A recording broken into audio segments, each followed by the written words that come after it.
Imagine a Europe where passports say United Kingdom of Ouagadougou. After centuries of domination, what if history flipped? What if it wasn't Europe colonizing Africa, but Africa colonizing Europe? Imagine Portuguese ports flying Ashanti banners.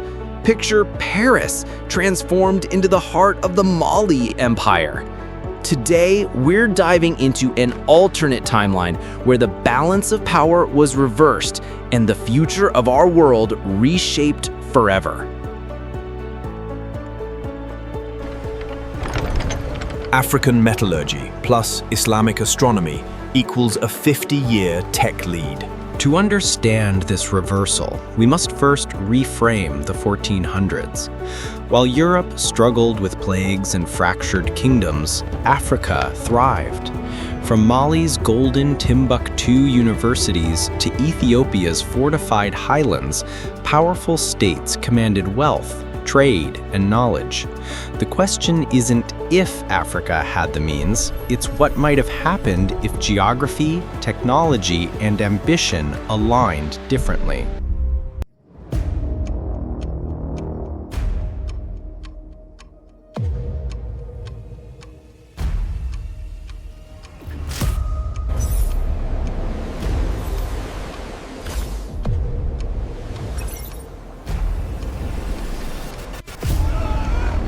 No plague, no reformation. Europe fragmented and ripe. In our scenario, West African navigators perfect ocean-going vessels a century earlier, blending Arab astrolabe science with indigenous boat building. Instead of Portuguese ships rounding Africa, imagine Songhai explorers crossing the Atlantic, landing not in Brazil, but in Andalusia, seeding an African presence in Europe's southern coasts. This pivot changes everything.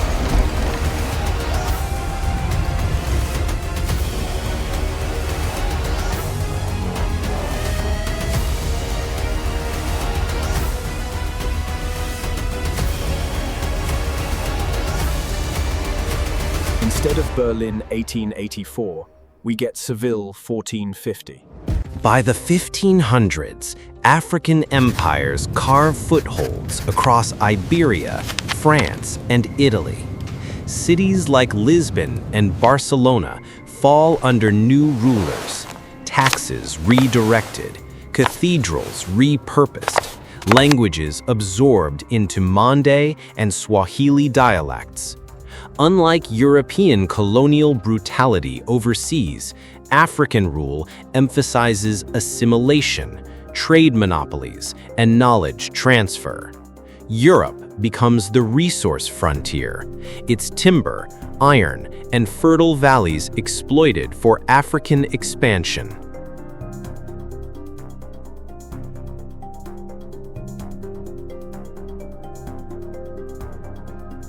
Yoruba becomes the lingua franca. European children grow up reciting African proverbs, their classrooms guided by griots instead of priests. Timbuktu manuscripts become the curriculum of Oxford, now a satellite of West African scholarship. Christianity, instead of conquering Africa, is repressed, its symbols driven underground, while African spiritual systems dominate. A reversal not just of empire, but of imagination.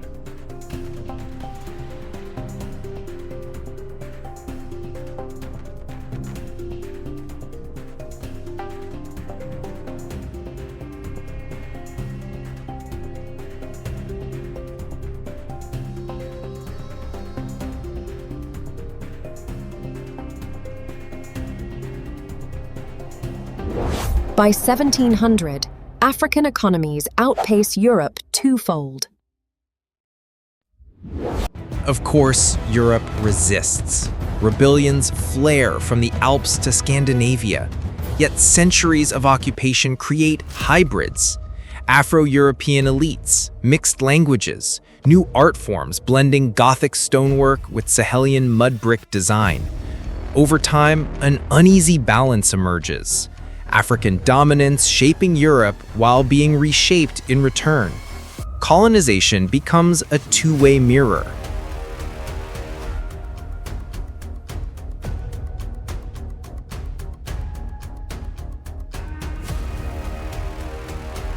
Coal from the Sahel, not Wales, powers industry.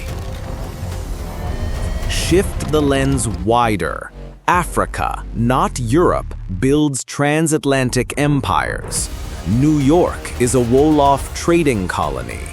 The Caribbean thrives as a hub of African diaspora power, not slavery, but settlement.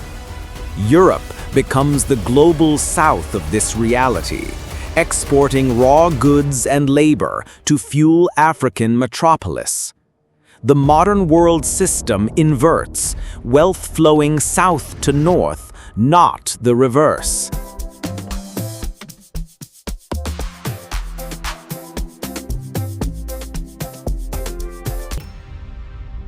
By 1850, European intellectuals quote Sundiata instead of Caesar.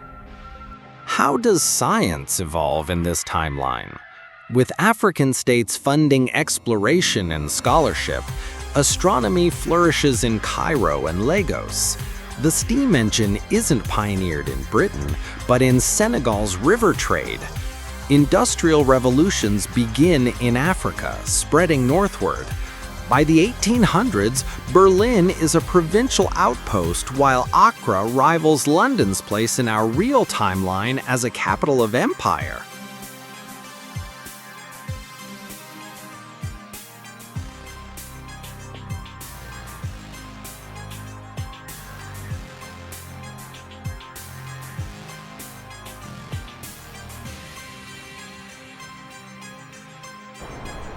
Schengen is replaced by the Ouagadougou Union.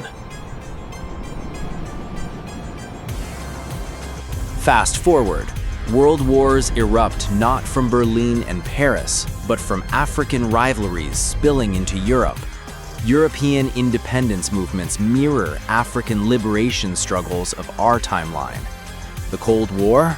It's a battle between African blocs and Asian superpowers, while a fragmented Europe seeks patronage, foreign aid, and development loans from the South. Power is permanently inverted. So, what do we learn from this thought experiment? That history is not destiny, it's chance, geography, and timing. Africa had wealth, knowledge, and power. Europe's rise was not inevitable, but circumstantial. By imagining Africa as colonizer and Europe as colony, we see how fragile the narrative of dominance truly is. Perhaps the greatest lesson isn't about who ruled whom, but that human potential is universal, and the future is still unwritten. Technology and timing flipped history.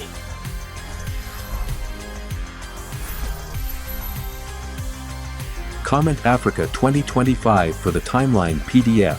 Subscribe for If Rome Never Fell.